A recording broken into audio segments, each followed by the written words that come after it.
Welcome back. In this lecture, we are going to create our product section. It's very straightforward. We are going to show the products that we're selling. Now, if we look at our entire design, the first thing we have is the hero section, where we're showing who we are, what we do, and why this is important. We're displaying our products, its main benefits, what we're offering. We are explaining ourselves and our product. And there's, of course, a call to action. Scrolling down, we're building up credibility with the reviews. We're speaking to our audience segments that we've researched in the market research section, all with a call to action to each product.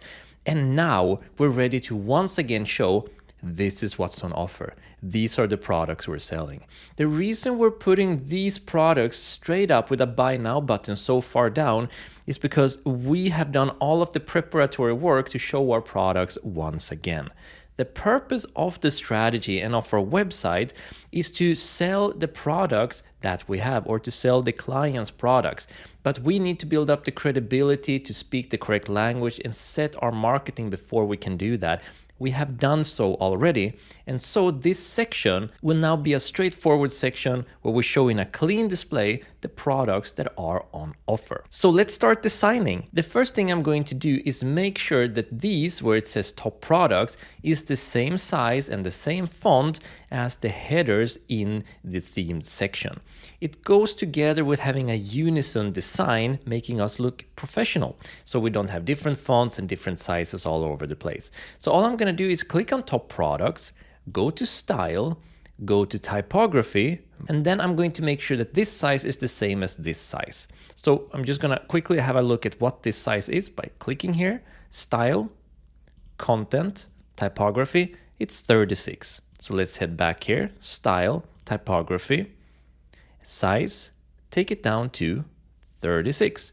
There we go. Now these are the same size. Family default meaning is going to be Poppins that we've chosen before. Now, in order for our products to be displayed, because this is already a widget that displays our products, we need to add in our products back end in our WordPress. So what we're going to do is go up to publish to make sure that everything we've done goes live so we can exit Elementor safely.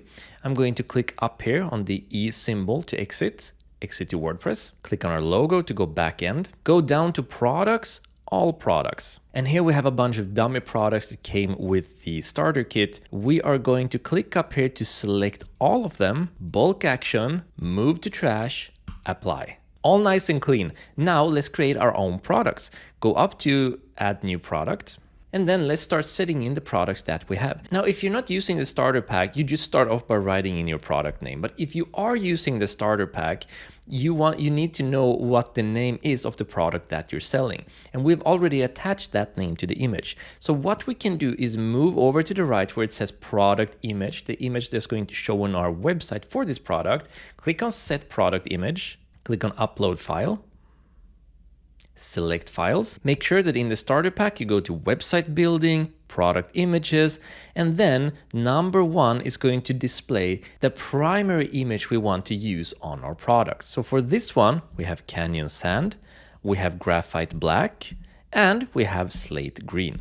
So first of all, let's just go with the Canyon Sand one. I'm going to click on open, then select it and set product image. There we go. And now we also know that the product name is Canyon Sand. And then we're just gonna move to the right and click on publish. Now there's more to set up. We need to put in descriptions, we need to put in their weight, all of their important data, but that's for an upcoming lectures. Right now, we just want to create the products so we can put them on our homepage on our website. Then we're gonna go to the left and click on add new product. Move over to the right, set product image. Upload files, select file, Graphite Black, select it, set product name, Graphite Black, publish. Then move over to the left for a third and final time, add new product. Move over to the right, set product image, upload, Slate Green, open, select it, set product image, product name, Slate Green, and then publish. So then let's head back to Elementor. We can either go to pages, all pages, and do like we did in the previous lecture where we enter that specific page and edit with Elementor. Or we can go up, visit site, and from here we can go up and click on edit with Elementor. we're gonna scroll down and now we can see these beautiful products popping up like this. I'm going to click on this section, move over to the left and go down to where it says product elements. So there's a couple of things we want to change in here. So first of all, the category where it says uncategorized, that's not very nice. We're gonna remove that. So to the left where it says show category, that's actually on no, but let's turn it to yes. And then let's turn it to no again, and it disappears. Not sure why that happens, but you know, we do what works. Then we're gonna go to where it says add to cart, we're gonna turn it off. And instead, we're gonna go down to where it says enable buy now and turn that to yes. So now we have a buy now button rather than an add to cart. And finally, we're going to remove this quick view button because that's not gonna help anyone with anything. So we're gonna turn it off. And now we have a nice, beautiful display just like this with the buy now buttons.